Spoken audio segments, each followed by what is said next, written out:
What we gonna do right now is go back, way back. Give me your friend.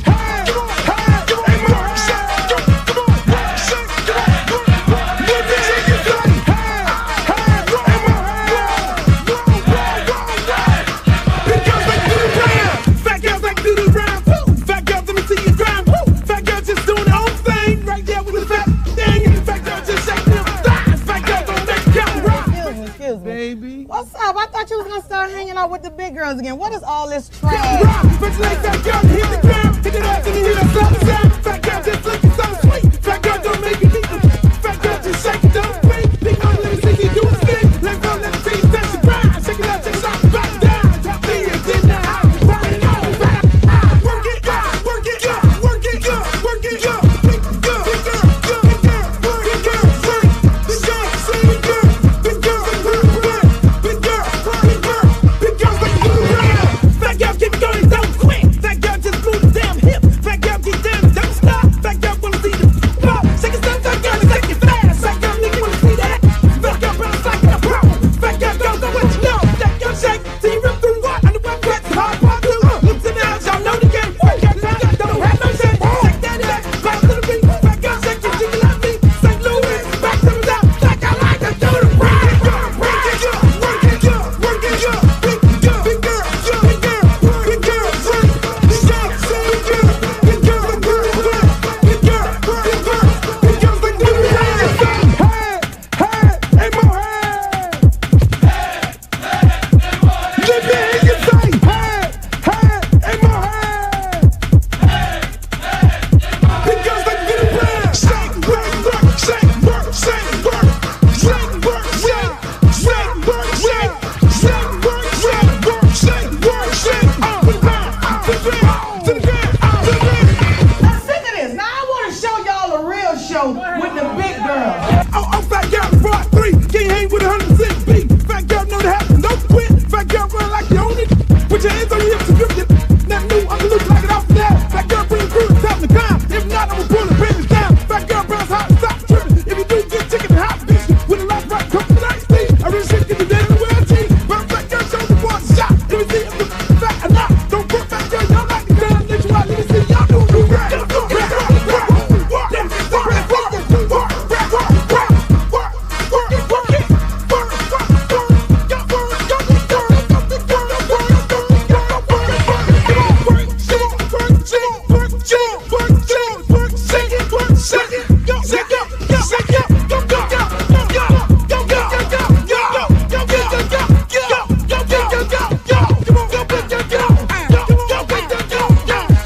I'm serious. Where you are, not the ever.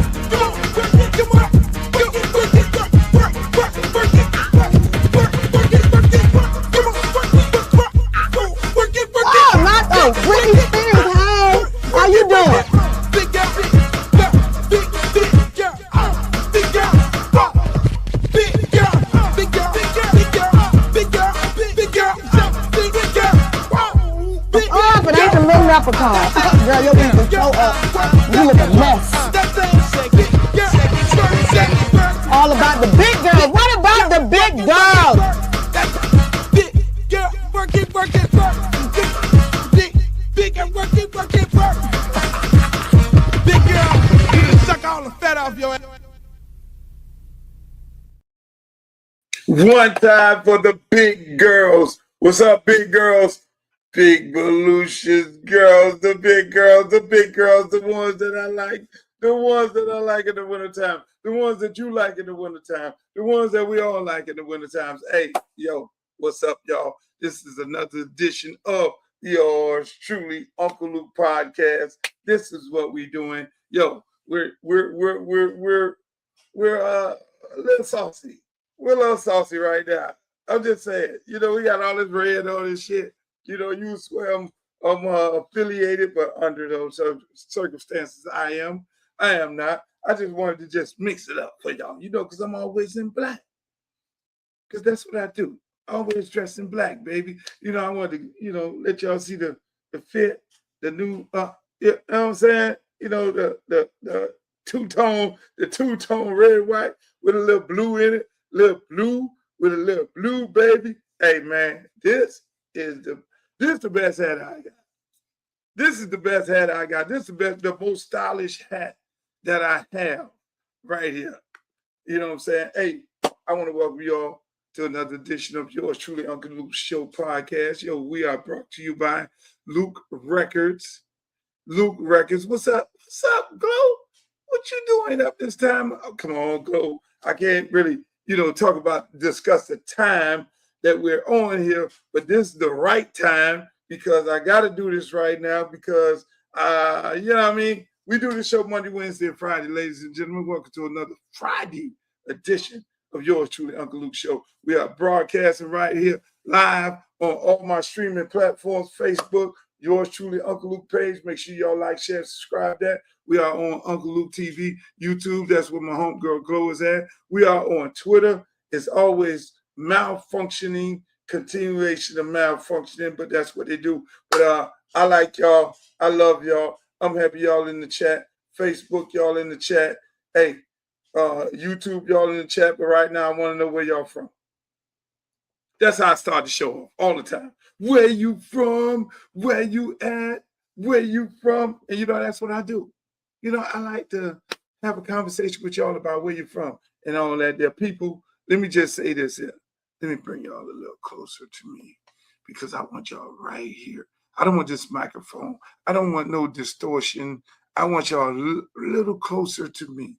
Let me just lean y'all back a little bit. But I see you from D.C. Oh, Glow, you from D.C. tonight. Normally you be from somewhere else. Oh, I see Kentucky in the building. Yo, that's what I'm talking about. Hey, let me say this here, man.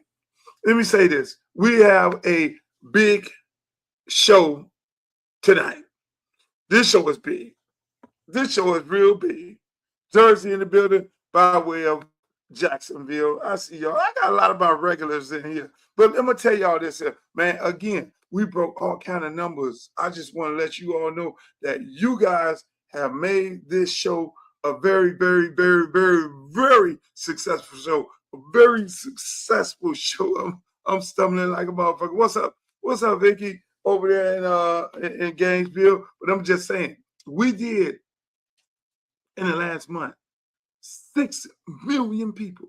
We've had 6 million views. Now we got to turn them views into shares, followers. So I urge you, go to my YouTube page, go to the Facebook page and follow. Just hit the follow button. That is very, very important. We need them numbers to go up. My man Streeter had his 100,000 followers on YouTube, and it's a damn shame that I had them numbers up on YouTube like that. But, we just started over here. YouTube, like on Facebook, we got over four damn near 500,000 followers. Same thing over there on Instagram. We got another 400,000 over there, another damn near 100,000 on Twitter. I don't know what the fuck is wrong with Twitter. I'm just going to tell y'all I've been on Twitter for God knows how long. I just turned on TikTok and I have twice the amount of followers on TikTok as I have on Twitter. Make that make sense. I think they're controlling the numbers on Twitter. I swear to God. I just know that they're controlling the numbers on Twitter. There's no way in the world you could just not have 10 followers in like 3 years. Like you didn't get 10 new followers. I mean, that shit is the most bootleg shit, in my opinion, you can ever imagine. X, Twitter, whatever the hell they want to call it, they suppress your numbers. They give the numbers out to people who they want to give their numbers out. It's nothing true over there on X. That's why, you know what? I'm going to just tell y'all like this. I'm going to start my own goddamn social media. I'm going to just get my own app. I currently have an app right now. You can just go Luke Records right now. But I'm gonna start a whole nother app just designed for a social media platform where, like TikTok, you say the wrong word, you get your ass thrown off. All of a sudden, you get flagged, you get suspended for like 3 weeks, almost like they put you in fucking timeout, like you're a kid. You know what I'm saying? Meanwhile, on Twitter, X, it's full-blown porn. It is full-blown porn. I do not understand how Apple allowed that to happen, which hey, to each his own. Do what you got to do if that's what you want to do. And then Facebook is the same way. They have a tendency of wanting to cut people off also. I'm trying to make it make sense. What are we doing? So I'm going to create an app, Black owned, where you don't have to get regulated like TikTok, where you can go live on TikTok. You can go live and you can make money and get gifts and things like that, which is nice for the people. And then where you can go over there, same thing you could do on Twitter Space. You can do Twitter Space and you can then talk your social media shit. You can post whatever the fuck you want to post without any restrictions. You can do the same thing with that happens on Facebook. I'm creating an app to be able to do all that. I'm sick and tired of this shit. I don't care. If I'm on there and 5 other people, I'm fine with that because I am tired of being fucking regulated by these people. At the end of the day, Donald Trump, homeboy, Elon Musk owns Twitter, so he regulated that motherfucker how he want to regulate it. Then Donald Trump, other homeboy, owned goddamn TikTok. They hijacked it from the Chinese, and he gave it to one of his homeboys who put a bunch of money in his campaign. Let's keep it up. That's what the fuck is going on here. All your social media is controlled by Orange Man. Orange Man is a gangster, in my opinion. Orange Man all the people that put money in Orange Man campaign, Orange Man did what? He gave them shit. You put money in my campaign and you're oiler, I'm going to go take Venezuelan oil. You put money in my campaign and you purchase a social media site, okay, I'm going to fucking regulate you how you want to. Hey, you put a bunch of money in my campaign, I'm going to let you own and operate CBS. Oh, shit. I shouldn't have said that. You put a bunch of money in my campaign. Hey, you want fucking TikTok? I'm going to take this shit from, it's the big take. That's what they need to call this shit. The big take. Donald Trump is on the big take. Are you mad at him? That's basically what normally happens in elections. You win the election, you do what the fuck you want to do. The people who put the money into your campaign, you got to pay them people back. You got to fucking pay them people back. And that is what's going on. And so that's why, hey, not to talk about my campaign. As a matter of fact, I need you all to sign a signature. Where's the signature at? Petition. I thought I had a petition. I need you all to sign a petition. If you're a registered voter in the state of Florida, preferably in CD20, if you're in Lauderhill Lakes, Tamarack, Riviera Beach, Belle Glade, South Bay. If you're in any of those areas, and you can sign a petition also in Dade County if you want, but in Palm Beach County, I want you all to sign a petition. Put me on the ballot. See, I'm doing this right. I can stroke the check, $10,000, get myself on the ballot. But I want the people to put me on the ballot. So I got some of my folks, they're running around, they got ballots, they got petition, or you can go to any election office and you can get a petition, sign the petition, write my name in there, Uncle Luke, this is what we're doing, boom, sitting in. You got to be a registered voter. You got to live in the district. You don't necessarily have to live in the district, but you have to turn the paper in to your election office, which you don't want to go through all that. I prefer the people in the district. I prefer them because those are the individuals who are going to be voting for me. But that's what we're doing. And then once we certify, then we're going to kick the campaign off with a big-ass party, maybe a concert, maybe some big shit. And we're going to be out there live, and y'all going to be all invited. Uncle Luke, and we're going to be getting it down like a mother scratcher. You already know that's how it is. That's what we're going to. That's what we're going. Speaking of that, speaking of politics, this has been some of the wildest shit going on. These Epstein files. Let me just keep it above. These Epstein files. It is My position on these Epstein files, people, and most people, somebody, one of my people in my campaign, they say, Luke, they're trying to say that you're a moderate. Moderate my ass. I'm blue, car carrying blue, no matter who. Let's get that straight. These Epstein files is some bullshit.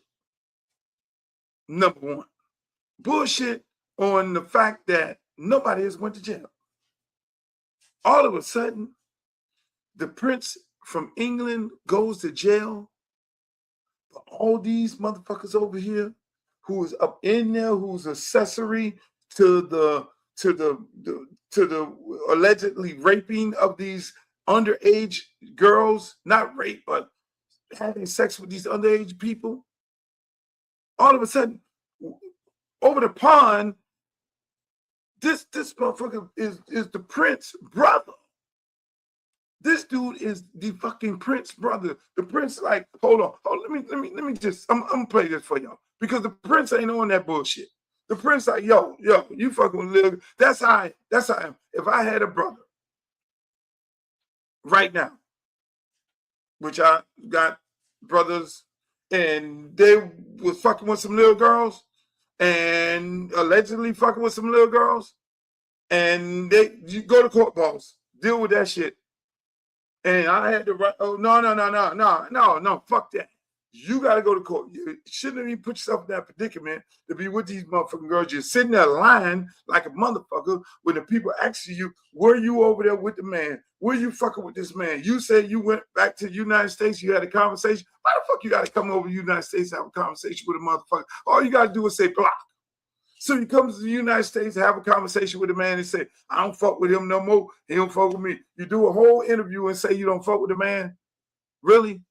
And then come to find out you got emails after you did the interview fucking with this man? Man, the Prince brothers, the Prince say, fuck this shit. The king, is he the king? The king.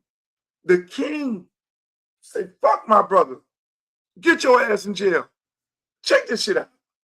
About the arrest of Andrew Mountbatten Windsor, and I can read that statement to you now. He says, I've learned with the deepest concern the news about Andrew Mountbatten Windsor and the suspicion of misconduct in public office. What now follows is the full, fair and proper process by which this issue is investigated in the appropriate manner and by the appropriate authorities. In this, as I've said before, they have our full, wholehearted support and cooperation. Let me state clearly, the law must take its course. As this process continues, it would not be right for me to comment further on this matter. Meanwhile, my family and I will continue in our duty and service to you all. And that statement from the King is signed Charles R. So that is the response. Extraordinarily, we are due to see the King open London Fashion Week imminently, as his brother has been arrested this morning. So that's Justin, Gail. Yeah, I'm wondering, it was stunning. For us here in the United States, did you all have any heads up? Was there any talk that this was possibly in the works? Were you all as surprised as we were here in the U.S.?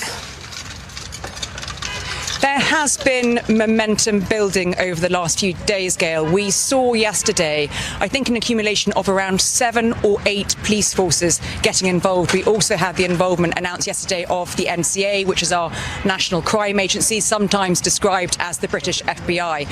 So there has been a feeling that police forces could no longer not look at this very seriously, and I think it has been moving in one direction.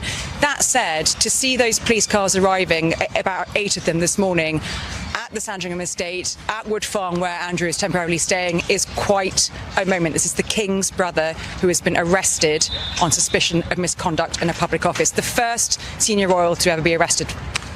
Roy. Now, let me tell you something. That's how you operate. That's how you operate. I mean, if Trump is going to say that he had nothing to do with none of this, which they released a bunch of files, and right now ain't no files say Trump did anything with nobody. All the evidence is saying Trump stopped fucking with the man. Like everybody, all these people kept saying they stopped fucking with the man, but when you read the files, they were still fucking with the man. So why the fuck Trump ain't putting these people in jail? That's the big question. Somebody say he allegedly said, don't release the files because I don't want my friends to go to jail. A lot of people been unalive with these files. There's a lot of shit going on with these files, and they say they got 3 million more files or 3,000 more. This shit is crazy. I'm sorry. You can go to jail on the street corner for conspiracy. Just knowing somebody's selling drugs. They can put you in jail. It's a lot of my friends are in jail on conspiracy. Conspiracy is the easiest thing the feds can put you in jail with. Oh, you know he was doing this. So what happened to, what happened to accessory? What happened to, if you were in the car and they committed a crime and you stayed in the car, if you're in the house and they committed a crime and you didn't never say nothing, you just stayed, you take part in this shit. What the fuck? This is the first time in American history where accessory to a crime, you got 2 people that went to jail. Epstein and his co-conspirator. And they got convicted on child sex trafficking. Trafficking underage people and feed them to these old people. So where are the old people who they fed them to? They need to be going to jail. You was up in there with the little girls, you need to be going to jail. Unless it's the secret society, the people who determine who the fucking president is. Because that's what the fuck this shit is looking like. And that's why I don't really fuck with these Epstein files, because your ass get missing. But I'm just saying, the king told his brother, we ain't doing that over here, motherfucker. We saw your ass on a picture. We sent your ass over there to straighten this shit up. You said you straightened it up. The people did an interview with you. You lied on a fucking interview. So your motherfucking ass, no, take his ass to jail. My brother out of control. That's what the hell they did. That's what happened. Speaking of out of control, we're just going to stay on politics. Speaking of out of control, I want y'all to tell me in the chat, because y'all need to get involved in the chat, because y'all ain't doing shit in the chat. Y'all just sitting up here listening. Y'all have me up in this motherfucker talking all the mad shit that I'm going to talk. And y'all don't do nothing. You don't do nothing in the chat. Chat, look alive. Get alive. Be involved. Listen to this and tell me how you feel. Right here. As you look out upon this sea of Black Americans, this president hears you. This president cares for you. Don't let anyone tell you that this president right here, Donald Trump, is not for Black America, because he is. I'm standing here today as a testament to how he feels about Black Americans. There has never been a position like this. I don't know if there ever will be before, but I worked with him in his first term, and I'm proud to now officially have the title to make it happen. Let's get real with the realness. Let's get behind President Trump, who truly has turned our nation around and made us the envy of every country in the world. Thank you, Mr. President, and thank you, God, for recognizing and raising up this man to be the leader of the free world. I love you.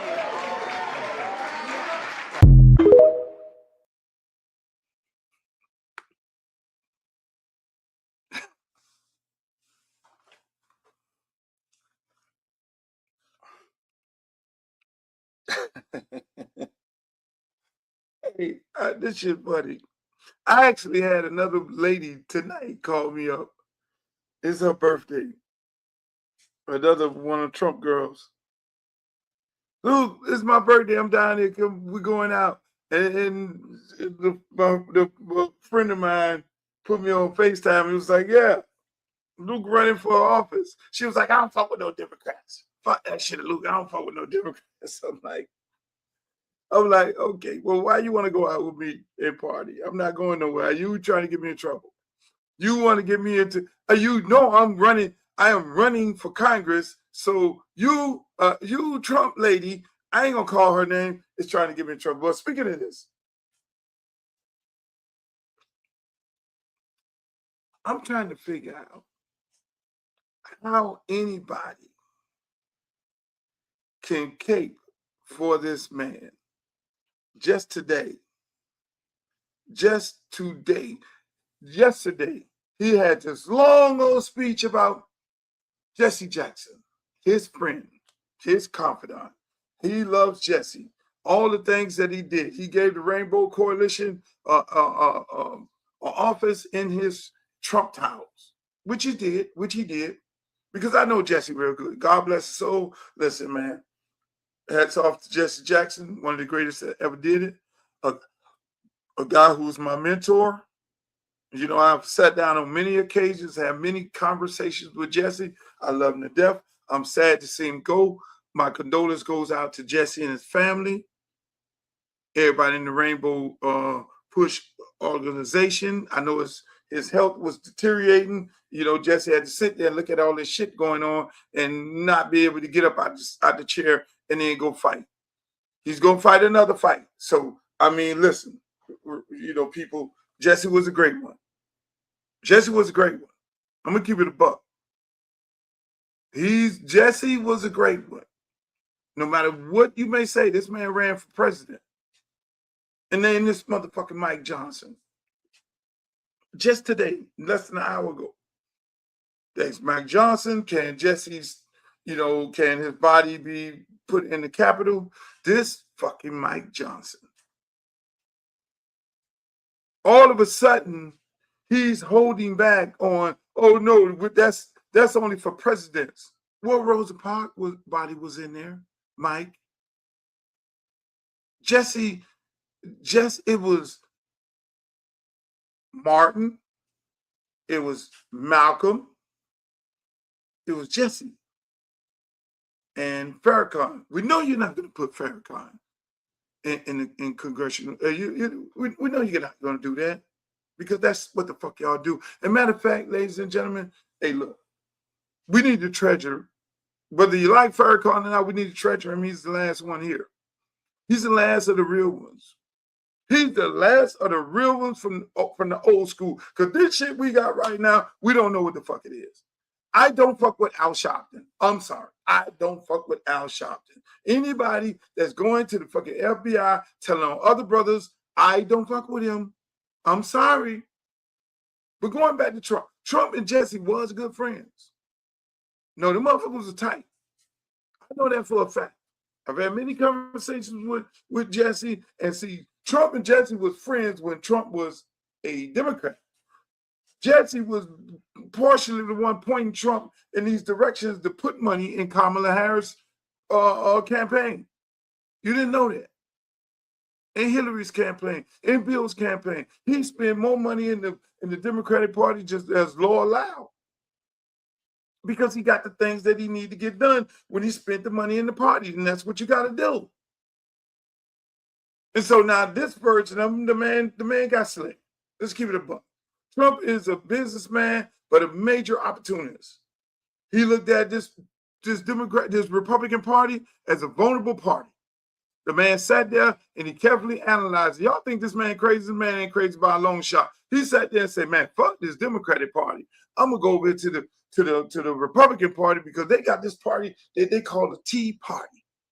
And that Tea Party, I can then turn that into the mega party. I'm going to hijack the Tea Party, turn it into the mega party. I'm going to wake up all these racist motherfuckers in this country, all these Aryan Nation, all these goddamn neo-Nazis. They are the difference in the vote because the Republicans are going to vote red no matter who.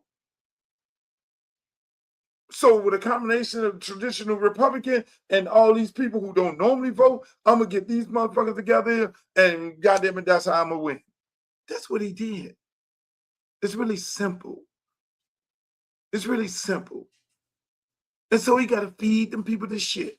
Fuck that shit. I ain't putting no goddamn Jesse in the thing. The day after he low key tried to slight it, but then the day after he talked so much about Jesse, his friend, he wrote that letter. He had to throw bullshit in there, but the man really fucked with Jesse. I'm gonna keep it a buck. They were friends. They were real friends. Okay.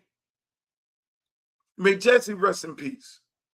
So he had to throw his mega shit into that whole conversation to keep him mega, because if it went too nice on a black man, then what? That's why you saw if you read his letter, you saw all of the I'm not racist. I did this for Jesse, and I did that for Jesse, and I did this for black people. And Jesse came to me and told me to do it. I am not racist. I'm not racist. But then here go the mega shit. You gotta feed mega. Because he can't go too far over, because they already know that motherfucker was a Democrat. And they're waiting good and well for him to lean his ass over there. I'm just saying. So Trump is really a Democrat. Y'all might think I'm crazy.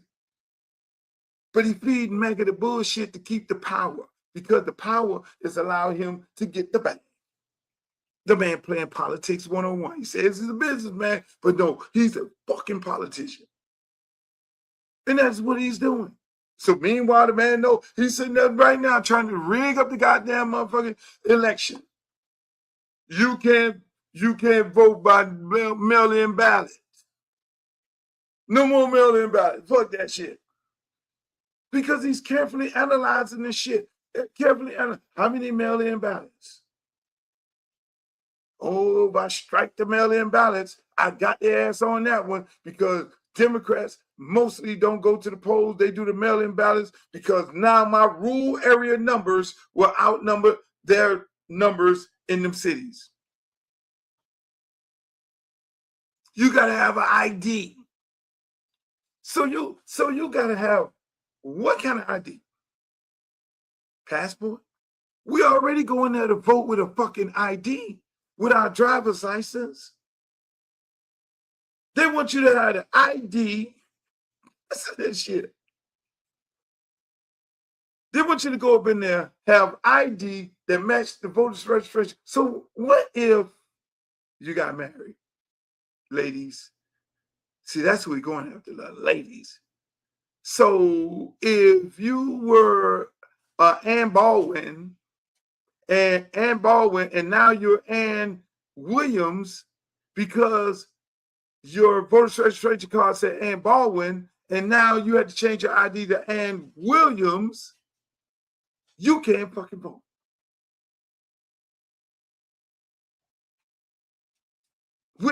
You got to go get all that shit changed. So now you got to go spend $60 to get your name changed on this ID, another $60 to get your name changed on over here. If you need to get a passport, you got to pay $120. So now, mind you,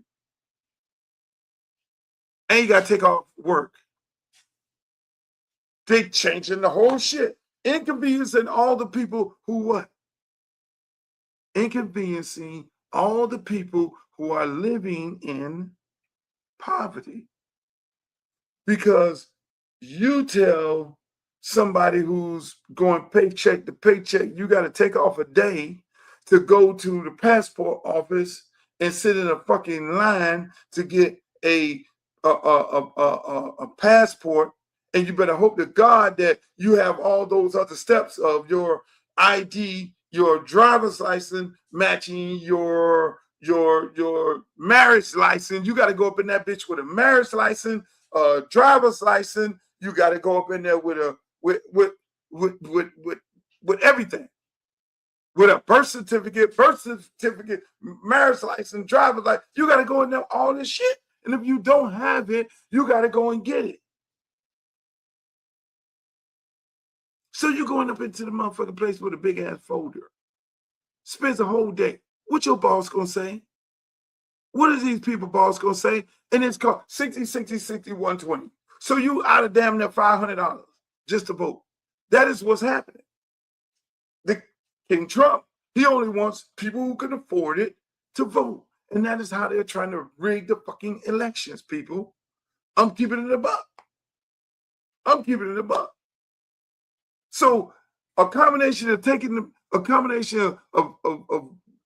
people out who have temporary status, who have been in this country for 20 and 30 years on temporary status, who are registered to vote, I kick them out. Them motherfuckers is crunching the numbers. They're being smart about it. We're going to disenfranchise these people. We're going to make it difficult for these people. That's going to kick them off the voters' roll. That's going to kick them off. See, everything starts off with, we want to do the right thing by the American people. We want the illegal immigrants to get kicked out of this country who are committing crime. These narco-terrorists, these bad people, these M1s and 8-1s and this gang members and all that. And we're going to kick these motherfuckers out of the country. Okay, fine. Yeah, kick them out of the country. They're taking them out of towns and kick them out of the country. We can't live, and all of a sudden you ain't never seen one of these motherfucking people here. But yet still you believe what these motherfuckers say because they put on a nice little pretty blue suit and you believe everything. Yes, tell us. You believe all the bullshit. But meanwhile, they're kicking out innocent people working. Innocent people who've been here forever. People who ain't got no criminal record. People who just going up to the immigration office because they have an appointment to go to the immigration office because they've been going to appointment after appointment. They took off from work. They went to go to appointment, the judge to see them, to give them their paperwork. They locking them people up. No, get your ass over here. You come over here. Oh, you came in for an appointment? Nah, ain't no appointment. Then your ass getting kicked out of the country. I'm just saying. It's no different than that. It's no different than, bad people, dead people are voting. Now, I'm going to keep it a buck. Were dead people voting? Yes. They had scandals down here in South Florida where dead people were voting. They put motherfuckers in jail. They've been putting every election cycle. They put people in jail for having these consulting firms who go and get these people, and they have a whole bunch of that these campaigns pay for, but they never do nothing to the candidate. The candidate who pay these people, to go get dead people to vote, they never do shit to them. So on that level, Orange Man is kind of right. Peter Pan vote. You're right. Orange Man is kind of right. On that level. Now,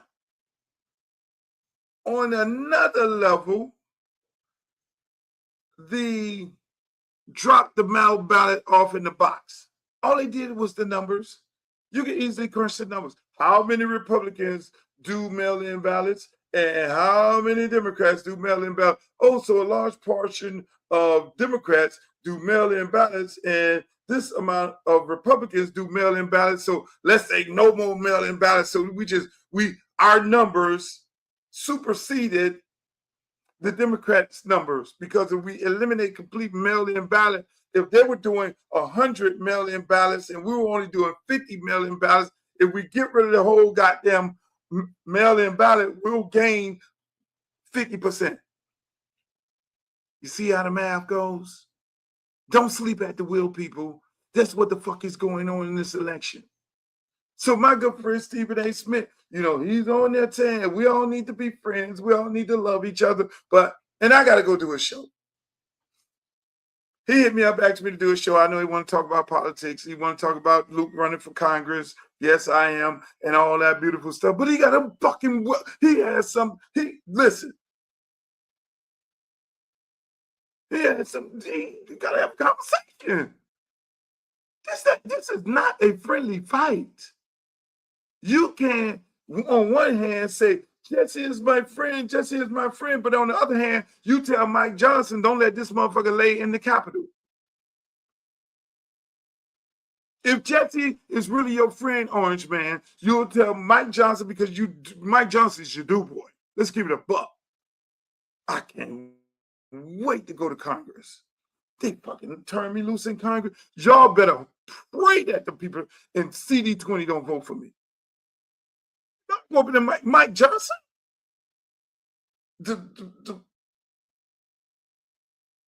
He running outsmarting Nancy Pelosi and all them. Yes, I'll be a freshman. Freshmen's got to shut the fuck up. But I can tell you one thing. He won't outsmart me. Not him. Not that dude boy. They be nice talking all these eloquent, giving all these eloquent speeches about them and being real candid and all that. No. And even Trump. No. You got to come with real policy. You got to come with real shit for them to turn down real shit. You got to, hey, let me tell you this. You want to hear something funny? Me running for Congress. You know my district? My district is Riviera Beach. That's Palm Beach. Belgrade, Pahokee, South Bay. That's Palm Beach.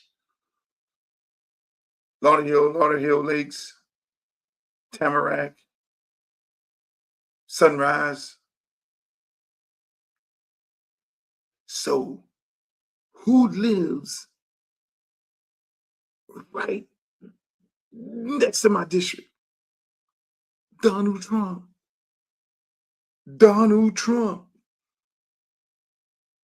I gotta look up his address. He might be in my district. Old Trumpy. Right on the edge, but it's surrounding him. My district is no more than 2 miles away from him. So my biggest question to be to him, so you want people in poverty living around you? Or you want your real estate buddies to buy black folks out of Riviera Beach? That's not going to happen. Fuck no. You in Palm Beach and Luther Campbell is the congressman in Palm Beach. So, goddamn it, I'm your congressman, whether you like it or not. Shit gets deep. Hey, Trump, who your congressman?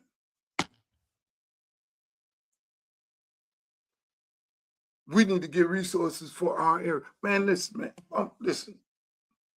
Y'all just don't even understand how this is going yet. But at the end of the day, people, politics is politics. Elections have consequences. You got to get off your ass. You got to fucking go vote. Speaking of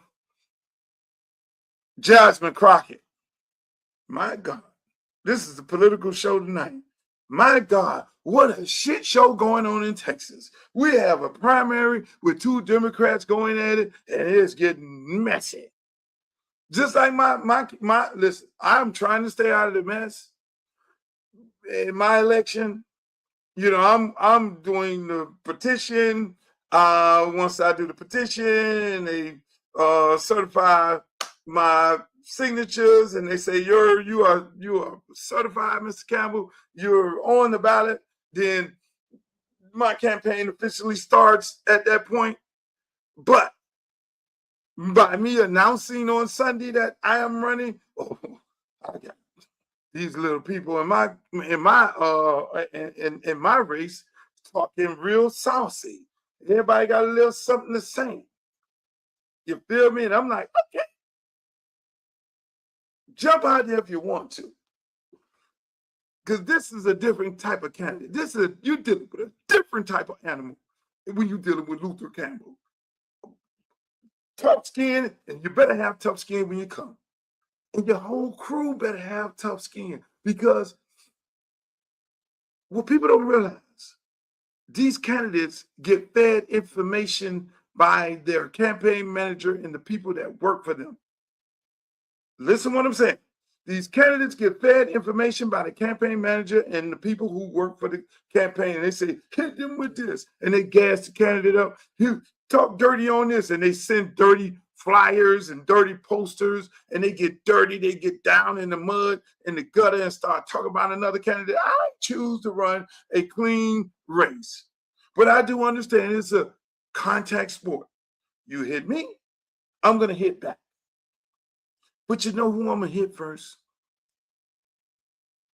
I'm going to hit the people, and consider this as a warning. I'm going to hit the people that works for the candidate first.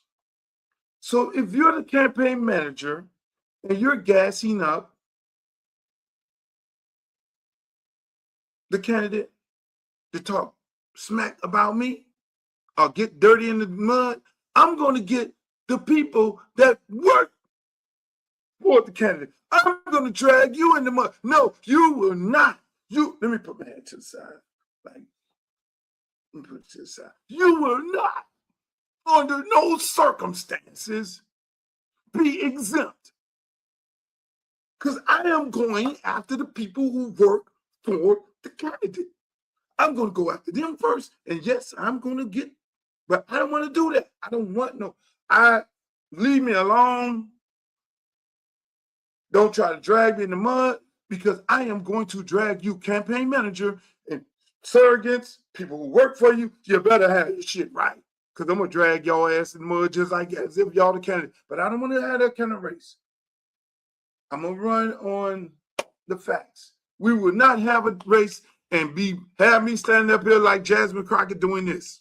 Attack ads that have come on behalf of my primary opponent, who supposedly wants to get rid of super PACs, yet doesn't have anything to say about the negative ads, the ads that are darkening my skin, and this continual kind of, if she wins, we lose. It's not even undertones right now. It is straight up racist. So I am tired of people asking whether or not I am electable.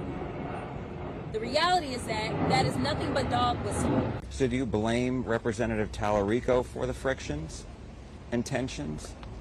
I will say that usually when you're behind, that's when you start to do ugly things. You can take that however you want to. See, this is what disturbs me.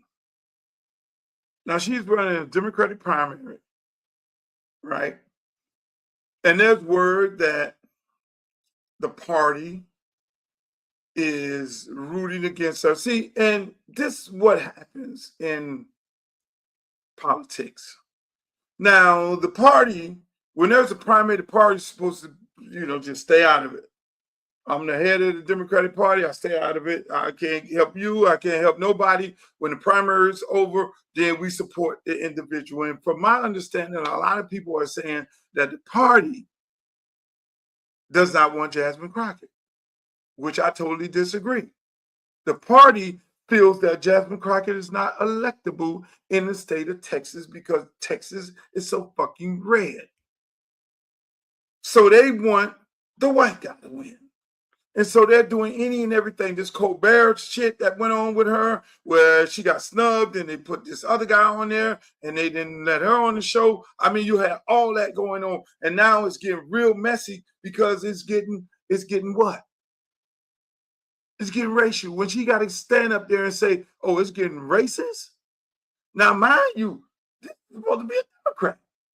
You're running against the Democrat. And some things are all off the table, because you can't expect to be a Democrat and win and be white and be racist toward a black person, but then you want to say that we want to say that the Democratic Party is the party for black people. No, you can't do that. Now, if there's a party chair, that's when the party chair is supposed to go nip that shit in the bud. So if she feels like her opponent is being racist toward her, that's not good. That's not good for the Democratic Party across the country. It's not good across the country, because a large part of black people that sat out when Kamala ran and the percentage that went up that voted for Trump, who thought they were going to get a stimulus check, but he didn't give them a stimulus check. You know what I'm saying? A large part of traditional Democrats are upset with the party. They feel like the party ain't doing enough for black people. They're looking at black people as still in poverty. Black people still dealing with the issues of being black. But yet and still the white people in the party are profiting off the backs of blacks. So people want to get on here and say to people working my campaign, that makes Luke a moderate. That makes Luke a moderate because he's willing to say the party ain't right. Well, goddamn it, if that's what that is, if that's what the definition of it is, no, I'm just keeping it a buck. There are a lot of people, black people, especially black men, that are upset with the party. And the party got to line back up to be the party of black people. The party for black people. The party to support black people. You can't have a candidate running against a white man and you disenfranchising the black candidate. And she has to stand up there and say, oh, they're being racist toward me. And ain't nobody stepping in. Because by being racist in a red state, in a predominantly racist state like Texas, that brings more votes toward the white guy. If he goes racist negative, because then he knows that, okay, there's a large part of Democrats who don't like black people. There's a large part of Democrats that did not vote for Kamala Harris because she was black. Let's keep it a buck. There's a lot of white women that did not fuck with no Kamala Harris because she was black. So is the candidate in Texas trying to ignite those people? Trying to rev them up? Like, look, I don't like this black lady either. And turn it racist so that he can then get those racist Democrats. And then so he can get those racist Republicans in the general, because he's shown his true colors of being one of them. And see, people, this is politics 101. These people will try to get voted by all means necessary. And they'll have people come after them and give you a name real quick. They'll give you a name real quick. So a lot of things that's being done to Jasmine Crockett is because, let's face it, the party don't like her. You know why? Because she's one of us. She gonna keep it blood raw. She jazzy. She a sister. She goes up there and get her shit done and get her shit off, and the motherfuckers don't like that because she's ultimately can be the leader of the party, and they don't want to go that direction. They want to keep control of the party.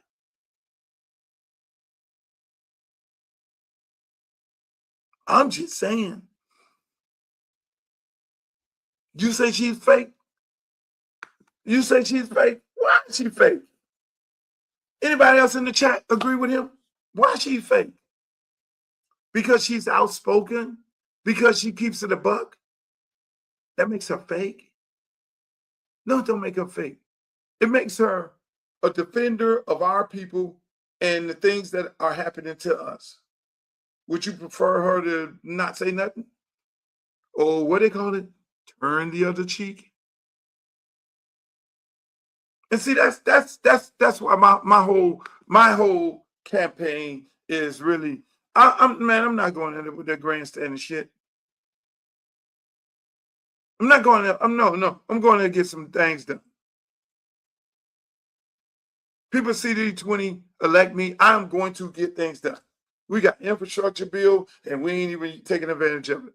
We got poverty issues. We have housing issues that's been there a long time. Long time. Homeless. We got crime. We got the kids killing other kids. It's crazy. Where it's a simple solution to it by giving them, creating tech jobs and bringing tech into school and trades into school. It's a simple solution. It's really simple. You got insurance companies People can't even afford to stay in the house because the insurance is so fucking crazy. It's the simple solution. People need insurance relief. People in the state of Florida need to be bailed out. They need insurance. The insurance is costing more than the fucking mortgage on the houses in some cases. The rent out of control. So that's why I ain't got no time to be fighting with them. Y'all gonna say, man, Luke got in Congress and y'all didn't even know what the fuck he had because he's missing. He ain't doing no interviews or none of that shit. I'm not going up there to fight. No. So if they want to call me, oh, you go moderate, because no, I'm going to get some shit done. You got 300,000 people in this district about to get their temporary status taken away. And who's that going to affect? Who is that going to affect? When Trump go out there and, because he do dumb shit at the beginning and then realize he just did some dumb shit. When he go out there, take those migrant workers who are here on temporary status, and he go and lock them up. And y'all don't get no goddamn produce from the state of Florida. You don't get no sugar cane. You don't get no goddamn grapes. You don't get no corn. You don't get all that shit, and shit go to stop it. Then everybody, oh, Donald, you just fucked us up. Oh, that was real cute. Come on, man. The party has to do better. This Democratic Party has to do better. It has to do better. I'm not gonna have the issues in my race because I don't think there's a white person running as a Democrat in this race. And if one runs, that's their choice. That's their choice. But I don't like what's going on in Texas, especially coming from the heels of this election where we lost a lot of men who said, I'm not voting because I'm not feeling the party and I don't think the party doing enough for us. We want all these things and they're not doing these things, and we ain't stupid. We're old enough to see that our community looks the same way or it's getting gentrified the same way, and we're losing our houses, we're losing everything. Our kids are not being educated. I could understand. And they're sitting up there saying, what the fuck is this party doing for us? But then now we have Jasmine Crockett, one of the most outspoken persons in the Democratic Party, screaming, the party is being racist toward us. You're going to fuck around and run everybody independent. They're going to mess around, everybody going to go independent. All the black people going independent. They don't want that. Party don't want that. So it's got to be a little give and take. I'm sorry. Speaking of give and take, let me say this. It's a beautiful part of the show right here. This is a beautiful day. They passed the Teddy Bridgewater bill today. See, Teddy Bridgewater, let me bring you up to speed. I got to get some water because this is going to be a long one. Y'all still ain't doing enough in the chat. Y'all ain't doing enough to chat. No problems in California. You don't have no problems in California because my man Alberto Carvalho is over there. He's the school, the superintendent of the school. Y'all stole him from us. Y'all stole my friend. Goddamn California schools. Deflecting? What are you talking about? What are you talking about? Before I put glow on you, Chris.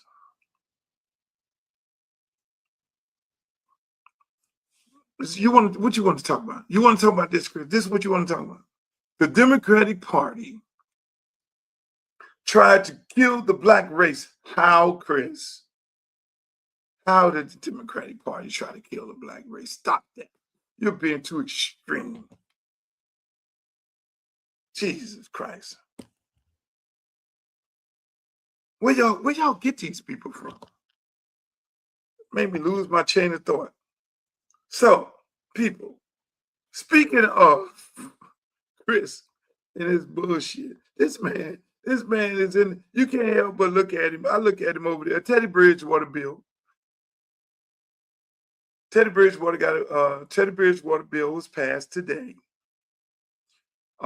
Chevron Jones Senator Jones, and this is how elected officials are supposed to work. You get people elected, they go in, you call your elected official, and you tell your elected official, hey, look, we need to get these things done in the community. Here's the issue. I need you to support a bill and pass the bill to straighten this issue out. Elected official may not know anything about it.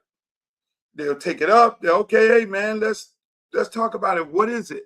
What went on here? And look, elected official, you know, in the state of Florida, the Democrats don't run nothing. They don't run the House, nor do they run the Senate. So please go get a co-sponsor in the House as a Republican and bring it to the table. And then hopefully we get this bill passed. So they got this Teddy Bridgewater bill passed. That's how it worked. Now here's the skinny on it, which this is the part where I don't like politics, right? Because these political people, these politicians, and Lord knows I would not be nowhere like this. These politicians, right? Here's how it all went down. Let me just back y'all up. Here's how it went down. So Teddy Bridgewater had an issue where he went out publicly and said, you know, hey, look, man, he was just venting about some of the things that he do, and he's looking at these people having these big festivals and all this money and all these people coming in the stands, and he's saying, look, man, I got to pay for this, I got to pay for food, I got to pay for pregame meal, I got to put kids in the Uber, and I got to pay for these things, recovery, and all this things like this. And I got to pull this out of my pocket to then help these kids. You know, some of them need rides home, some of them need food and all that. Now that was a violation. All that was in violation of Florida High School Association rules and regulations. You cannot pay for a kid food. If he tells you I'm hungry, coach, and my mother is never home and we don't have no food in the house, coach, can you let me hold something? I'm going to go to McDonald's over here, Snappers over here, a finger licking and give me a meal. And then you're not going to let the kid go hungry. Or if the kid you come from the football game and the game is over because the game started at 7:30 and you're playing an hour and a half away, like my son, he has to now go all the way to damn Key West, 3 hours away tomorrow for a baseball game. Lord knows a kid that comes back on the bus gets back home. The game is over at 10 at night.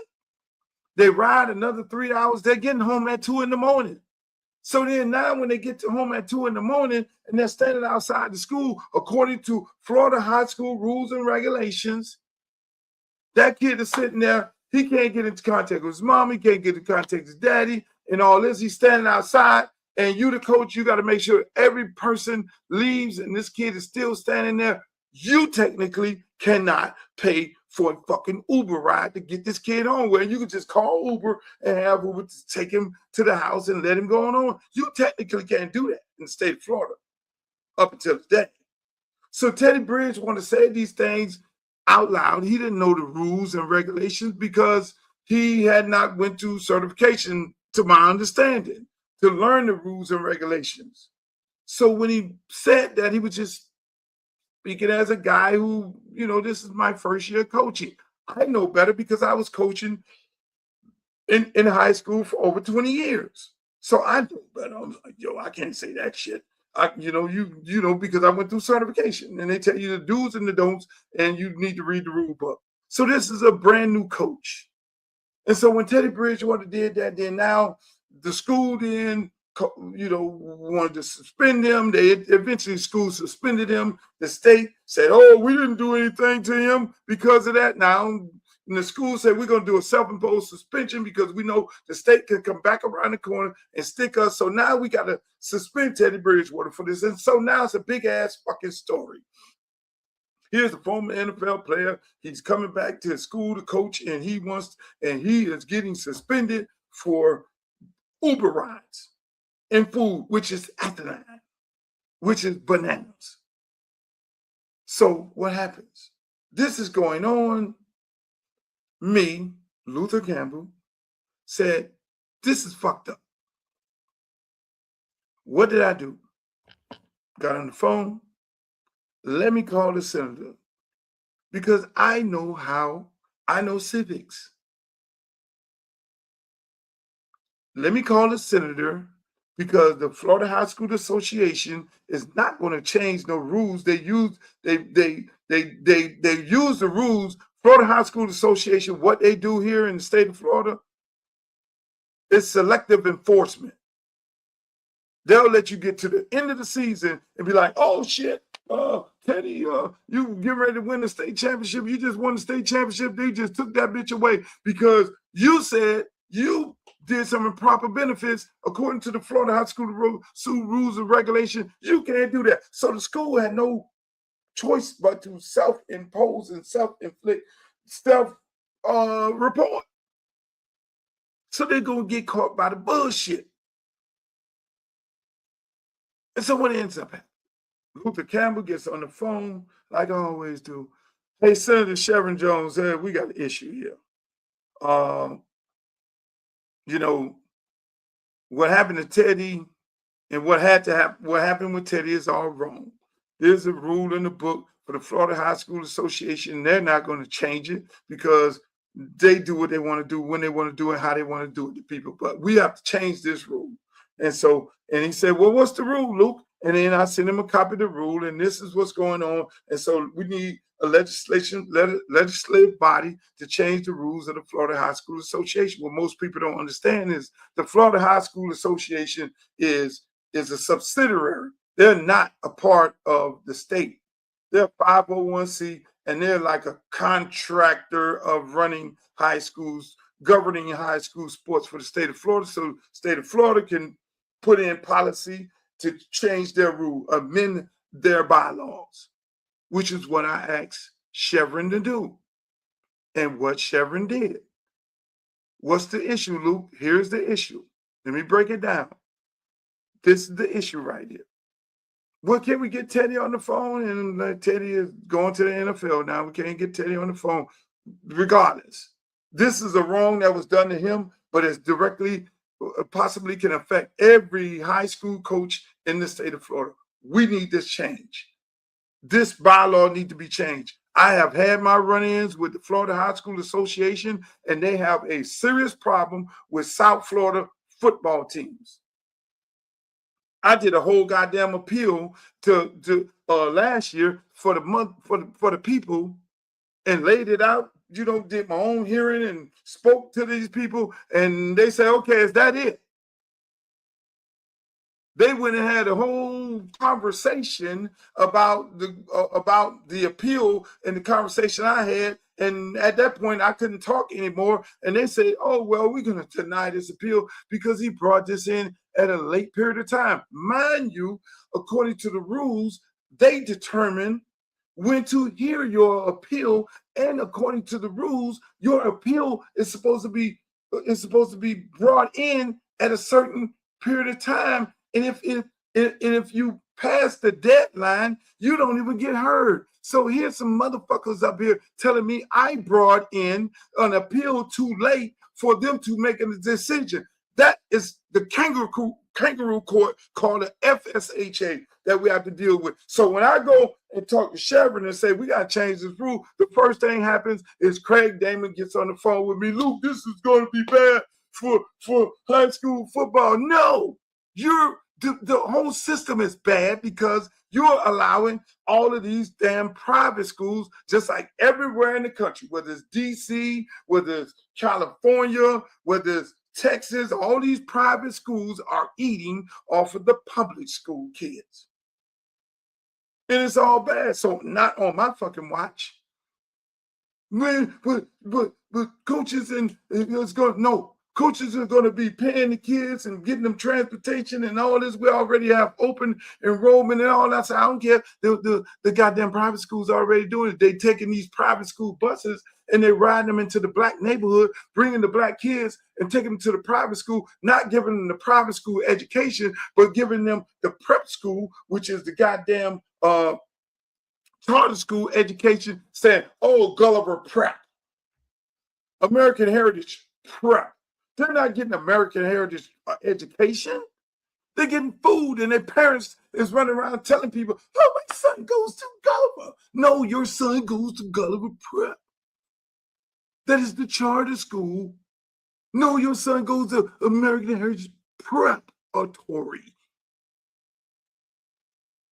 So they're bringing in, they driving them, they picking them kids up, they dropping them off. So I tell you why the public school coach can't do that. Oh, you don't want the public school coach to do that because that's too much like the private schools. You're taking something away that they normally take advantage of because they have the resources to do that. So what old Luther Campbell did, got his old Senator Chevy. Hey, Chevy, this is what I need you to do. I need you to change the rules, just like I changed all the other rules when they go fucking around with these rules. And I'll change every rule the Florida High School Association have as long as I'm around. See, that's why you need me to be a congressman. Some people say, Luke, he only worried about the issues in Miami-Dade County. No, I changed that rule, Mr. Little Boy, who I'm running against. I got that rule changed for the entire state of Florida.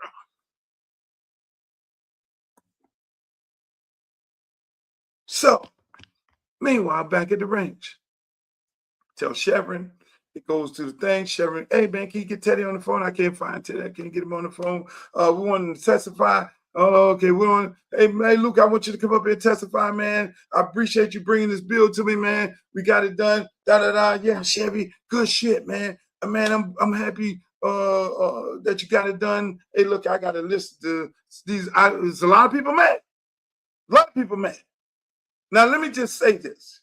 In the case of my good friend, Andre Johnson, people try to make Andre Johnson a villain in this whole situation. Andre Johnson is not a villain. Andre Johnson is a dear friend of mine. His mama taught me. He's the athletic director of Miami Northwestern. Under no circumstance, Andre Williams, he knows the rules and regulations. He knows how the state operates. The state, so Andre had to suspend his coach. Did Andre want to suspend his coach? No. Andre had to do a self-imposed suspension of his coach. Does his coach understand it? I don't know. You know, people don't understand that if you're in this business, you know, if there's an infraction, the state is not going to take actions right then.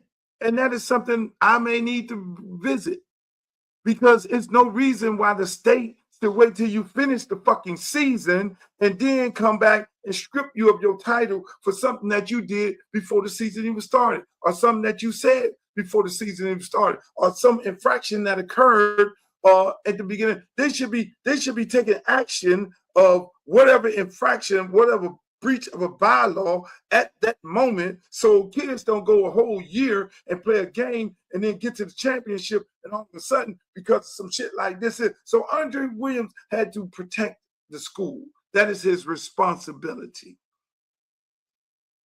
And so he had to suspend his coach. And so the whole world comes down on Andre and say, oh, Andre, the athletic director, he did this. Craig Davis said, I didn't do it. Andre did it. You know you was going to get it. You know you was going to get to school. Because the opposing team would have been saying, they did a rule infraction. They clearly violated the rule. They should be illegal. All of their games should have been forfeited because this is what they did and this is what they said. They were going to get Northwestern. Andre's job is to protect the school, protect the brand, so he has to make a bad executive decision. Knowing the situation. So Mr. Williams is not the villain here. Mr. Williams is doing his fucking job. And I don't care who likes it or not. I really don't care. But when you put yourself, when he's put in that position, he has to make hard decisions. That's why they give you the job. But going back to Mr. Chevron, these guys do all these. I asked them to come on the show and talk about the bill when it was first sent to the Senate. He originally said, yeah, I'm gonna come on the show.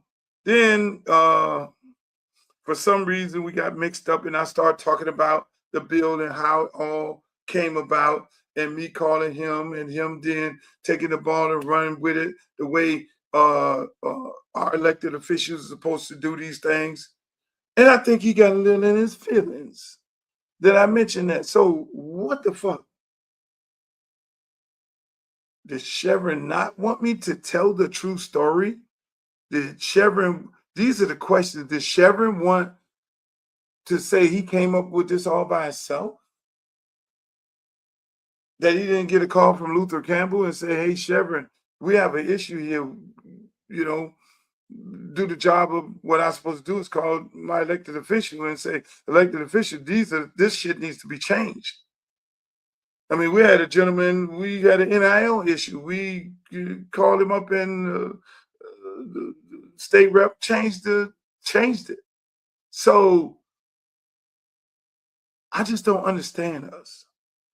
You know, we don't want to give credit where credit is due. And unfortunately, it's like that all over the country. I can tell you one thing. If these people are District 20, Congressional District 20, I'm going to expect those people to come to me and say, hey, man, this is an issue that needs to be taken up. We need to have a conversation about it. And when that person come to me and say, Mr. Campbell, we have an issue right here, and I'm going to listen to it. I'm going to say, can we straighten it out? And I'm going to hear them. And there are going to be some issues that I'm going to tackle. But I'm going to tell you this. When they come bring me the issue, I'm going to say, Gladys brought this here. And I'm going to have Gladys standing right there. Gladys told me about this issue that concerns the community, that affecting the community. And I want to thank Gladys, and we got this shit done together. That's how I'm going to govern. I'm not going to be like these politicians who you bring, you say, hey, look, these are the things we need to get changed, and then all of a sudden they running down the highway and ain't saying how the shit happened. And that's the same thing with me, you know, and Adidas. When Hosendorf comes to me and say, hey, man, I don't know no apparel companies, man. Can you help me out? And I say, yeah. And I put my disagreement with him to the side, and I say, yeah, for the betterment of the kids of the entire school district, I will get on the phone and call Nike, Adidas, Reebok, and I will put all these people to the table with you because you have the license deal and agreement to get to allow them and to be able to exercise this, you know, the right to be the sole sponsor of the entire school district. We will come together. I'm going to go get my friend Ralph Green and bring Ralph Green here because he's experienced and he's in Oregon. He worked at Nike and he knows how they work and all this. I'm going to get him. He's an independent contractor. We all going to come together. We're going to put a comprehensive plan together that we know Adidas going to like. We're going to throw all the bells and whistles for all the schools in Miami-Dade County. It's going to be a multi-million-dollar deal. You don't know nobody, Daryl, but we do. I know Phil Knight, and I have a working relationship with Adidas. Ralph don't, but Ralph know them, and but my face. So we're going to cut the biggest deal that Adidas has ever cut in a metropolitan school district for all of the kids in the school, because we know all of the coaches are struggling because each school only gives $25,000 per school for the entire athletic department. And what the fuck I do? We put the plan together and we cut the deal. All of a sudden, they start having meetings and Luther is not called. All of a sudden, they have the big grand opening and we love the deal, and all of a sudden, Luther ain't even invited. That's that nigga shit. But Adidas end up being told who did what, when they did what, because these people change. People, departments change. And so I'm going to continuously have these relationships with people, but when people do shit like that, then they lose credibility. And so I say to people like Senator Jones, I say to people like Darryl Hosendorf and all these people, you find yourself put back in a catch-22 because you don't have the relationships. You need to be able to have the relationship with the community where the community can be able to come to you and say, these are the things they want to do. And you be able to say, hey, look, man, look, this guy brought this here. And like I told my friend who's good friends with Teddy Bridgewater, because Teddy loves the kids. That motherfucker loved the kids. He loved his school. He loved the community. That motherfucker ride or die. He's not a guy that's looking for attention. That's why when they try to get him on the phone about this bill is in his name. And I told my friend, and I texted him the article. Look, please tell Teddy that the wrong that happened, it became a right, because what this bill stands for, and it'll be forever named in his name for his kids and his kids after his kids and all after he's cemented in history. And I'm just happy to be a small part of cementing his name in history because of something that happened to him that now will never happen to nobody else. It's no different than the Shannon Malinden Act. Something very seriously happened to that young lady, and the state passed, this will never happen again in the state of Florida. Somebody had to lay their body on the line. Somebody had to pay the price. Somebody had to be the victim of a bad situation in order for the state and us as a society to make a difference. And so people, that's why I'm so happy for Teddy at this moment, but I'm more happy for this young lady right here. Look at this play. United States hockey team. They won the gold. And look how they won the gold. They were playing Canada. I'm sitting there looking at TV. The women, I'm looking at the TV. Now, mind you, I'm looking at one person, the GOAT in that shit. But I'm looking at all the girls. It's America. Red, white, and blue. I mean, even though we are living in a toxic times with J.D. Vance, hate everything black that you could imagine, and Trump not liking us and all these different things they're trying to do, but they know they can't really fuck with us because we are 60% of the military, so they really can't fuck with us. In every municipality, we are 60 to 70% of law enforcement, so they know they can't really fuck with us like that. Fuck with them other people, but don't fuck with us. But going back to the Olympics, this was a beautiful moment. I don't know if you all didn't catch it. It was 1-1, then it became 2-2, and this shit happened right here. Look at this right here. Defenseman, nice move, cuts to the net, score!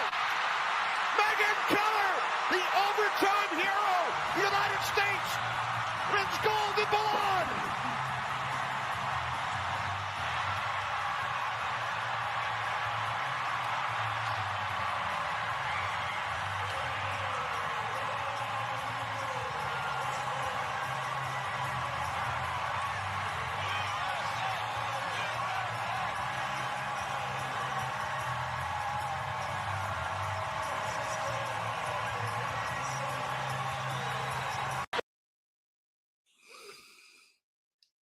Was that a fucking hell of a moment? That was almost like the miracle on ice. We beat Canada, but look at this. The first Black woman to win the MVP This the GOAT, Miss Edwards. Straight out of Cleveland, Ohio, some part of Ohio. That there is the GOAT, Miss Edwards. I want everybody to go find her social media page and spread all the joy that you can spread. I've been retweeting shit all day. I don't see enough black Twitter showing her love. I don't see enough black YouTube showing her love. I don't see enough black Instagram. I don't see enough black Facebook showing her love, because you're supposed to be going to find that sister right now. She is the best hockey player on the planet. And by the way, she's black. So let's look at this. Speed skating, young lady from Ocala. We're dominating that. We didn't ease up in motherfucking hockey. So we're gonna get some more little black girls to go up in the hockey. Them people mad at us. Them people at Turning Point gonna be talking about us tomorrow. They were talking Megan Kelly and all them motherfuckers gonna be talking about us bad. We didn't either. They ain't really want to talk about this. They don't really want to talk about this. The black girl's the fucking GOAT. The GOAT. Listen, man, hold on. Let me just play this shit back again, man. Y'all running the bullshit. Y'all want to play with me? Y'all want to play with me? Defenseman, nice move, cuts to the net, score! Megan Keller, the overtime hero, the United States, wins gold in Milan. Kelly.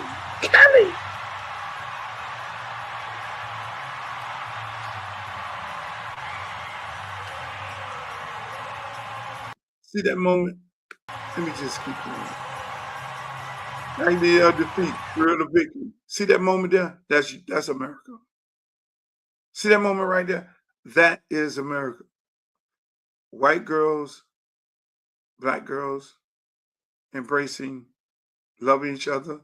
They ain't thinking about no fucking mega. They ain't thinking about nothing. That is them embracing themselves, loving each other, all for one, one for all. That is what you have right there. That is what you have. That is America. I'm having technical difficulties on the Facebook page, people, so if you some kind of way don't hear me, that is America. And people need to understand this. We often get caught up in this politics. We get caught up in politics. Politics does what to us? Tends to separate us. You look at Fox News, they don't like black people. You look at CNN, they play like they like black people. They have black people on there playing like they like. Then you look at MSNBC, and you look at these places, and then the outspoken black people, they get kicked off, and then they get TikTok pages and YouTube pages. So none of these networks really fuck with black people who are going to be very outspoken about the issues that concern the black community. We have no media. Our media is right here. This is our media. Right here. YouTube. All the top people have been moved over here. Roland Martin, outspoken, moving over here. Jamel Hill, moved over here. Kerry Champion, moved over here. Joy Reid, moved over here. Don Lemon, moved over here. So what happened? All these are people who talked about Orange Man at some shape point. And Orange Man and those people then, all of a sudden they got a moral clause, and we got to get them off TV. Because it's not American to be talking about the American president even when he's wrong. So they've been summoned to TikTok, YouTube, and all these places. Well, that's fine. But my point is, people, that's where we at. That's where we at in America. That's my show for today. I want to give a shout out to JoJo. You're looking good, JoJo. You got your guns. You done went to North Carolina State. Obviously, the strength and conditioning program works right there. And I don't care how many of y'all hate. I love my kids from South Florida. Do I love the University of Miami? Yes, I do. But I love my kids from South Florida. They represent the crib. They represent 305. They represent 954. They represent 561. They represent the crib. I'm always going to cape for them, whether y'all like it or not. So I'll tweet, hey, JoJo, you're looking good. Ray, you're looking good. Fernando Mendoza, you're looking good. I'm always going to cape for kids from here. I'm sorry, that's just me. I love our kids. And half of the people who be having a problem with us caping for our kids from here are people who are not from here. Y'all ain't from South Florida. So y'all have a problem with it. Ladies and gentlemen, I want to say, like I say, rest in peace. Jesse Jackson. The last real one is Farrakhan is here. Cherish him while he's here. The last real one. I'm sorry. Roland Martin, Stephen A. Smith, we'll cover that over the weekend. Tyreek Hill getting cut. We know that was coming. But once again, shouts out to Ms. Edwards for being the first African-American woman to win the MVP in an international competition. That is such a beautiful thing. Over the weekend, we're going to talk about the NBA and how trash that is, because normally I would look at an NBA game after the football season over. I'll get into NBA, but that shit trash. I'm sorry. NBA, don't have me get off of this. NBA is now the European League. It's the International League. Yeah, they did say National Basketball Association. Before it used to be the Negro Basketball Association. Now it's really the National They've taken the NBA back. You got Frenchies and all kind of Europeans, and you got all kind of shit. It's really the National Basketball Association. It is no longer the Negro Basketball Association, which is why it's not really appealing. It's almost like baseball. So a lot of people, ain't no Darryl Strawberries out there. It's people who look like it. Ain't no Barry Bonds out there. It's people who look like it. There's none of these people out there. And people who look like them, but they ain't us. You know what happens in sports? What makes sports so great in this country, what makes people gravitate to it, and I don't think these experts know this. Black people, it's black people, white people. We live in a racist society. That is what we do. We live in a racist society. Even the NFL is racist like a motherfucker, in my opinion, because when you don't have no black owners and you can't find a black owner, something wrong. And there are some billionaire black people in this country that can't afford to buy a team. And when you get a team, the bank give you all kind of money because NFL teams don't lose money. Same thing with the NBA.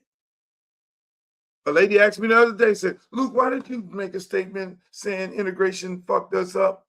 You say integration screwed up the black people? Yeah. We don't own a basketball team. We don't own a baseball team. We don't own an NBA team. But mind you, we're the dominant people in the sport other than baseball. We used to be. Ain't nobody buying none of our product. There's nobody buying none of our product. Ain't nobody shopping at our stores. So where did integration help black people? I think that's why they don't have a problem with taking the Mexicans out of here, because the Mexicans spend money amongst each other. Mexicans spend money amongst each other. They ain't out there buying no motherfucking Chanel. They ain't out there buying no Gucci. They ain't out there buying no Prada.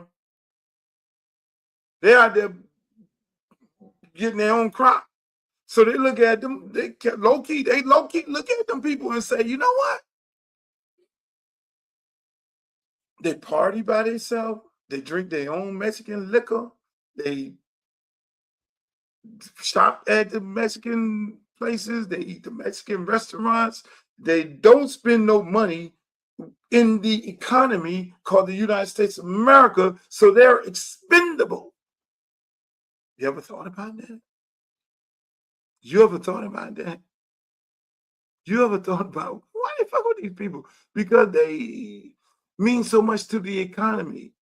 No, they spend their money within each other in their own little pocket. And every other nationality that they're trying to throw out the country because they're not spending money in Trump Towers.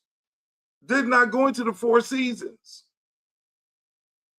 They ain't running to the Four Seasons. They ain't trying to go to the motherfucking W. They ain't going to the party at the W. They ain't running. You ain't seeing the people run to the goddamn Live on Sunday. People.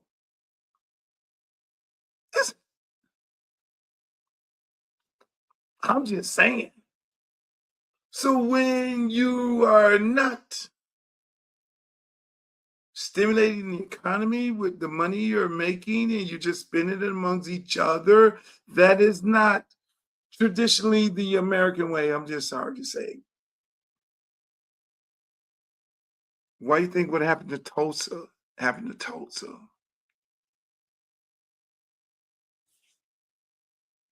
Why do you think what happened to Overtown happened to Overtown? Why do you think what happened to West Palm Beach happened to West Palm Beach?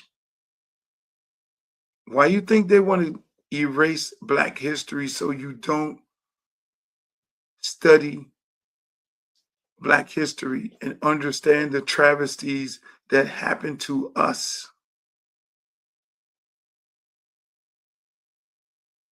That's my show, ladies and gentlemen. Make sure you like, share, and subscribe. That's the Luke Show podcast. We're here Monday, Wednesday, and Friday. I love you all. Every now and then I'll do a weekend edition of it. Shouts out to my good friend Streeter.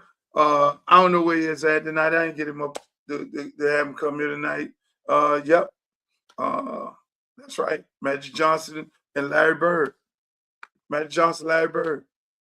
Like I say, I got off the subject, but before I close the show out, what I meant by we're a racist country. It's black and white. Is everybody racist in it? No. You know what I'm saying? Everybody looking out for each other? Yes. That's what made our sports so big.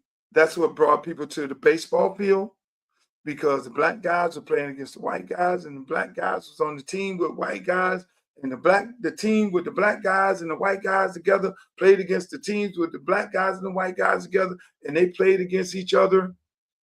And the black guys were the villains, and the white guys were the good guys. And unfortunately, they went and played against each other, and they were our stars because all of them were Americans. I'm sorry. They were our stars. All of them were American. And the same thing right now that's happening to the NBA. NBA want to push this European thing similar to what baseball did. And baseball, you look at the baseball games and the fucking stands is empty because it's no longer black and white. You need black villains and black heroes to bring black people to the stadium. Black people ain't going to the fucking stadium. They ain't even looking at the game.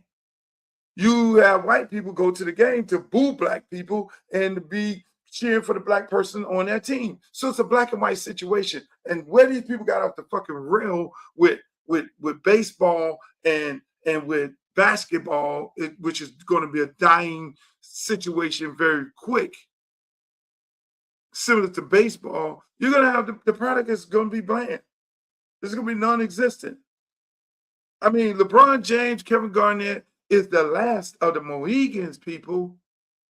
Shit, they just got Chris Paul up out of this motherfucker. He's gone. Your stars right now are foreigners that nobody gives a fuck about. I'm sorry.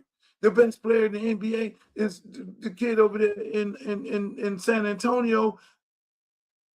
He's rich. So we supposed to get excited for him like Michael Jordan? The NBA is going to go to fucking hell. I mean, shit, they trying to get Ja Morant up out of there so they don't want the villain no more. There's always been good cop, bad cop, villain. And like you say, Magic Johnson, Larry Bird revolutionized the game. It was black versus white. So, ladies and gentlemen, that's my show. I'm going to get off here. I hope you guys enjoyed the show. And I want to thank you all for looking at the show. This show is going crazy right now. Everybody loving the clips that we're putting out there. I mean, we're trying to get better every day. With your help, we can get even more better. Make sure you go into the DM and hit me up if you got some areas of concern, if you like some shit, you don't like some shit. You know, that's what this show is all about. It's about freedom. It's about real freedom. I fought for free speech and went all the way to the Supreme Court, and that's what it's all about. Everything that I do is about freedom. Free speech. And that's what we do right here. So, ladies and gentlemen, I want to appreciate you guys for being on here. Sorry for the people on Facebook. I know you had some technical difficulties. Hopefully, we straighten it up and you can see the rebroadcast. Remember, the rebroadcast, you can always go to YouTube to see all of these shows in the archives. They're there. Any show that you miss, you know, and go to YouTube page. Please go there, like, share, and subscribe. And also go to my Twitter page, Uncle Luke Real One. Go to Instagram, Uncle Luke Real One. And I am on TikTok. That's Uncle Luke 305 over there on TikTok. Make sure y'all like, share, subscribe all of my pages. I love you guys. I'm happy that you were able to come here. And I want to say happy fucking Friday. Happy Friday. I'm off of here. I wish I'd see you come in. You came in too late, Chris. You know, I would have loved to talk about the Patter trial. Maybe we'll discuss it over the weekend. I'll go grab Streeter and bring him here. But at the end of the day, man, you know, I'm loving this. I'm loving this whole political process, this whole campaign, me running for Congress for CD20, and you know, I'm gonna end it on this, man. I want to get us back to doing politics the way it's supposed to be. I want to get back to the Carrie Meeks of the world type of politics. You know what I'm saying? That's what I'm trying to get back to. I'm trying to get back to bringing resources back to the community, not creating my own little thing and all that. I got foundations, you know, youth programs. They're doing good. I mean, that's my whole thing. I mean, I'm not going to Washington, you know, if the people of CD20 elect me. I'm not going to Washington to get in no cat fights with nobody. My job is to go there and bring resources back. You know, we got people suffering real bad. We got people can't even afford to keep their house because of insurance. We got people living in rural areas. We got kids killing each other in certain parts of the area because they don't see a way out. Everybody's not going to college. You know, so we have real serious issues in this district. And just like anything that I've ever touched or anything I've ever been a part of, I make it the biggest and the best. I make it so good that other people get jealous of it and they try to reduplicate what we do. And that's what I'm gonna do if them people elect me in CD20. And again, people, there are a whole lot of other issues on the ballot. There's a whole lot of other issues on the ballot, which not even on the ballot. NIL is really on the ballot. Not one you have presidents of universities, you have athletic directors. They're lobbying Congress right now to create a bill to underpay these young athletes, mostly black players, because they're tired of paying them all this big money. I was ending the show. Nick Saban got out of college football because he was not going to be sitting there coaching no kid making $4-5 million more money than he making in a year. And a lot of these other coaches feel that way. And they want to take back college football. So they're asking Congress to come up with a bill to regulate these kids. But Think about it like this. Who in the fuck is representing the kids? They don't have any representation because they're not a part of a union like the NFL union or the NBA union, which is, that's a joke. They're not unionized. So the presidents, athletic directors, and the coaches, they're represented. So they're talking to congressmen and congresswomen and senators and all that and say, we need this so that I can get back into coaching. We need this to regulate, because there's no reason in the world we should be paying these young black men coming out of high school all of this money. So who's going to be there to defend young black athletes? Because I will go to the party chair and say, I need to be on that committee, because I'm not going to let young black kids get taken advantage of because you parade in that Nick Saban and Dabo Swinney and all the rest of these people. Matter of fact, I asked Dabo Swinney to come on the show to talk about some things like this, and obviously he ain't got back with us. But I'm not going to let our kids get swindled. So that's why this election is more important than anything. Yes, I got to do the things necessary for my district, which a large part of my district has athletes who are going to college making tons of money off of NIL. Palm Beach, Broward. These kids expect to go and negotiate NIL deals where they can max out. But then at the end of the day, you need a congressperson up in there who understands NIL, who understands college football, and understands how to be there for these kids. So it's a lot of things. It's a lot of things on this election here. I'm just saying, ladies and gentlemen, that's my show. Shouts out to Mark over there in South Beach, Coconut Grove. I see you. Mark, which one are you going to be from? Coconut Grove or Miami Beach, South Beach? Which one, Mark? And there's no such thing as South Beach, Mark. It's Miami Beach. Now, you may live on South Beach. This is coming from a guy who went to Miami Beach Senior High and Artificial. I love you guys. Thank you. I want y'all to have a great weekend. Enjoy your weekend. I am going to be in Key West this week. This Friday, I'm going to be in Key West. My son then play the Conks. I heard it's going to get a little interesting down there, but this will be my first rodeo. I never played them in football, but I heard they have a real excellent baseball team, and some kid throw 98 miles an hour, which is fantastic. But hey, I love you guys. I'm happy that you were able to make another week. Enjoy your weekend, man. And like I always say, in the words of Walter Cronkite, the late Walter Cronkite, may the good news be yours. Peace.